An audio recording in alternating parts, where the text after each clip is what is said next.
Following the announcement of his pre-candidacy for the presidency, this is Senator Flavio Bolsonaro's first exclusive interview.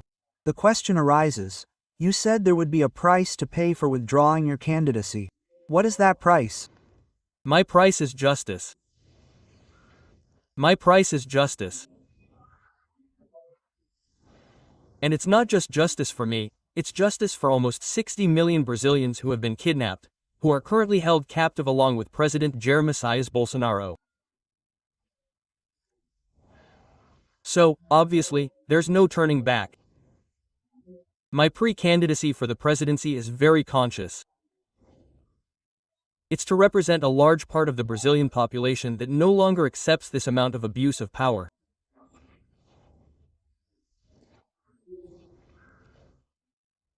These are people, like President Bolsonaro, who haven't seen their families, who are outside the country, and the only way for that to happen is if Bolsonaro is free at the ballot box, walking alongside his grandchildren, Eduardo Bolsonaro's children, through the streets of Brazil. That's my price. Doesn't the Amnesty Project satisfy you?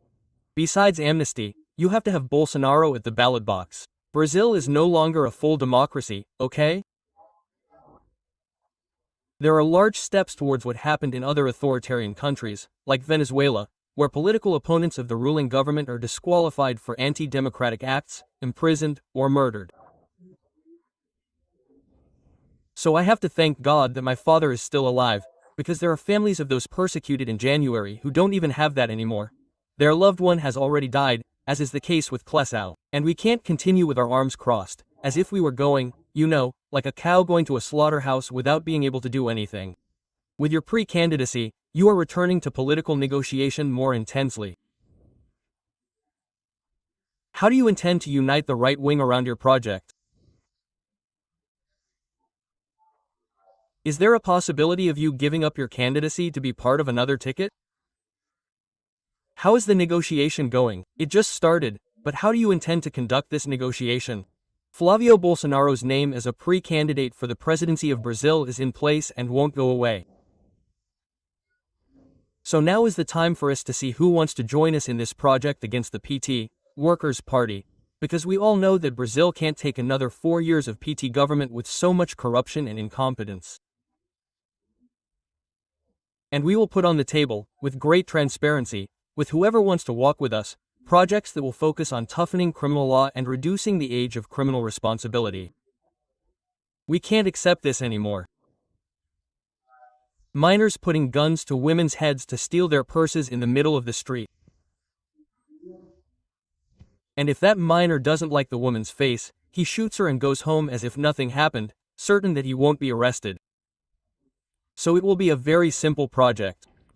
And I'll say more, it's not a choice about people, whether it's Flavio Bolsonaro or anyone else. We will choose which path Brazil will take from now on. This path we're seeing, a path of ruin, a path of darkness, a path of persecution, of hatred, of fighting, or a path of prosperity, which is what we're going to propose. It's a path of true public safety, of liberating the people who are currently living under the control of militias, drug traffickers, a parallel government of organized crime. We're going to decide whether we'll free these people from this captivity they're in today, or whether things will remain as they are. We're going to move closer to democracy and bring in foreign investment, or whether we're going to continue like the current government, which sends its vice president to the inauguration of a member of a terrorist organization called Red Bola in the Middle East. So it's very easy to know which way you're going. That's why I'm inviting all those other parties who want to walk with us, because this is the project we're going to put on the table, because I'm going to be tough on public safety. I'm a centered person, I'm a balanced person, I know Brasilia, I know how to do politics, but I also know how to be tough when it suits me, right? You'll remember what Biden's motto is, right? Terrible against insects. Only against insects, but if you need to, you can do it. Well, the point is that President Lula would have a good advantage if you put your name forward for the presidency of the Republic. How do you intend to reduce this difference and be a competitive name to defeat President Lula in next year's elections? I think my name is already highly competitive. All the polls that have been done so far were before the announcement of my pre-candidacy. So they are absolutely worthless, as they tried to do today, yesterday and today, which would be a poll already considering the launch of my pre-candidacy. So, there is no poll yet that has been done, that has been started after the launch of my pre-candidacy. And what I have to say is this: how can a candidacy that starts out, according to Datafulha itself, and I have all the reservations about the methodology they use, give Flavio Bolsonaro 37%, making this candidacy unviable? At the same time in 2022, the same research institutes gave Lula an even greater advantage over Jair Bolsonaro. So, my strategy is to bring the truth, which for us is very simple. To show the truth with the visibility we will have now, with the introduction of my name as a pre-candidate for the presidency of the Republic. And we will compare it with this lying government. I will do everything again. I want to be the light in this process. And insects only attack light. Insects don't attack a light that's off, because the brightness of the light removes all the darkness, brings the truth. And that's what I'm going to do with this, because I'm not going to let the father of lies continue governing this country. Do you think it's possible to form a large alliance of the right with parties like PSD and other right-wing, progressive parties like União Brasil? Do you think it's possible to attract all that support to your name? I think it's highly possible, and I think it's the rational thing to do. But I'm going to extend the invitation to everyone. I respect the parties that are putting forward other candidates at this moment. It's not the time to make any decisions. There's still a lot of time until the election. The circumstances here led us to understand that it was better to make this choice now, not only to give direction to all of Brazil, but also internally and internationally, that we have a project that is a solid project, an irreversible project, and a project to rescue Brazil. And it will be Flavio Bolsonaro who will put this project on the table, and all parties are invited to walk with us. If it's not possible at this moment, I respect everyone. I would very much like everyone to be with us from the very beginning, but this is a decision that will be made over time, without anxiety, with a lot of face-to-face conversation, because Brazil can be fixed, but we have to turn a key, because redemocratizing our country won't be easy. The information I had was that the former president would only make a decision about who would represent him at UNES next year in 2026. Why was this decision brought forward?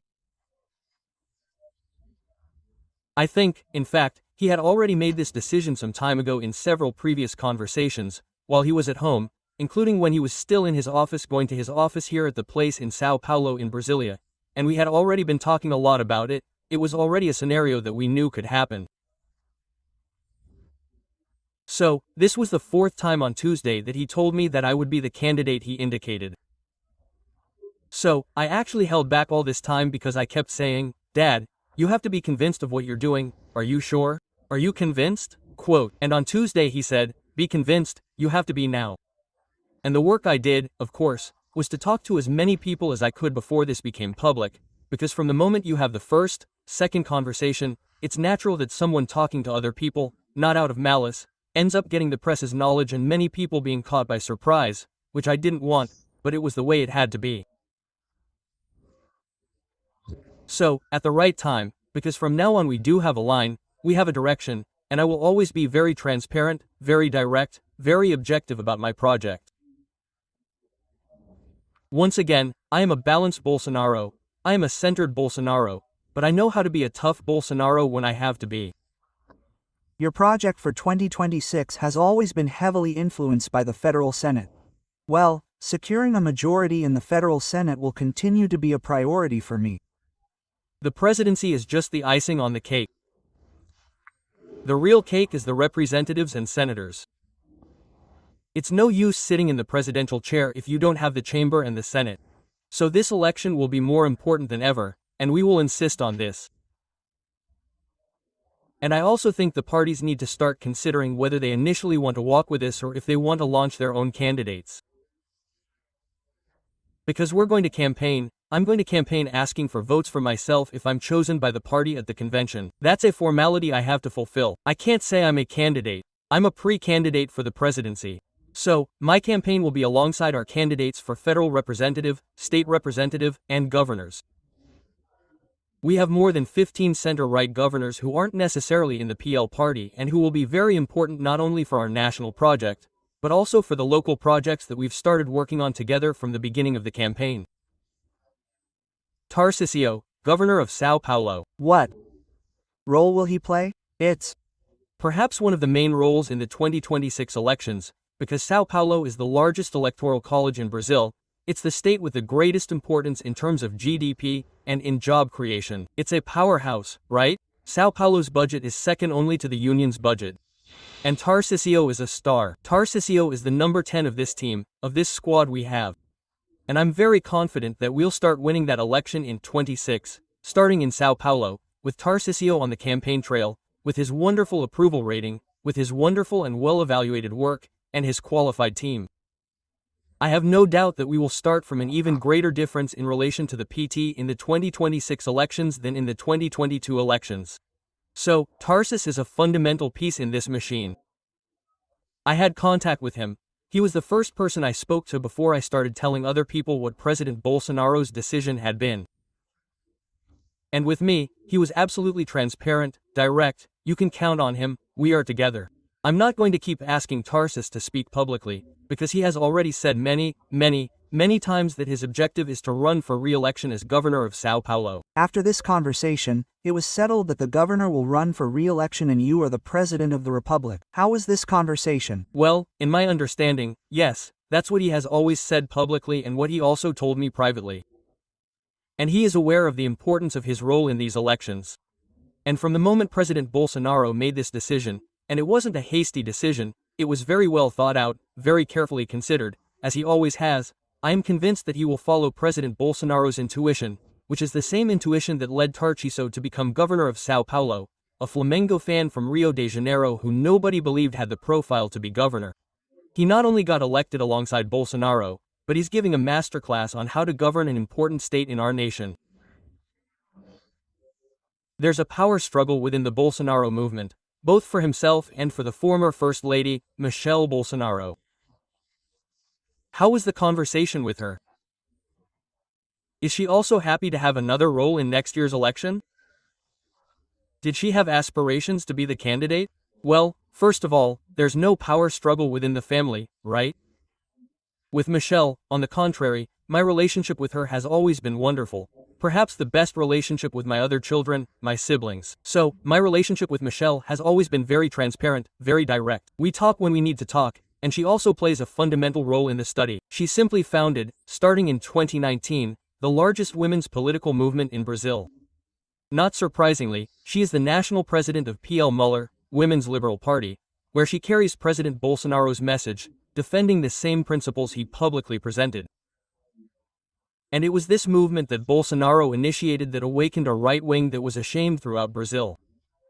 So, today people are proud to say, I am right wing, I am conservative, I defend the free market. And that's what Michelle does very well with the female public. She speaks well, she presents herself well, she has credibility. I will count on her a lot from now until the day of victory, when we will be together celebrating the rescue of Brazil with Flávio Bolsonaro, God willing, elected president of the republic. What do you have to say? People who, as soon as your name was put forward, said, no, this is a candidacy, it's a trial balloon.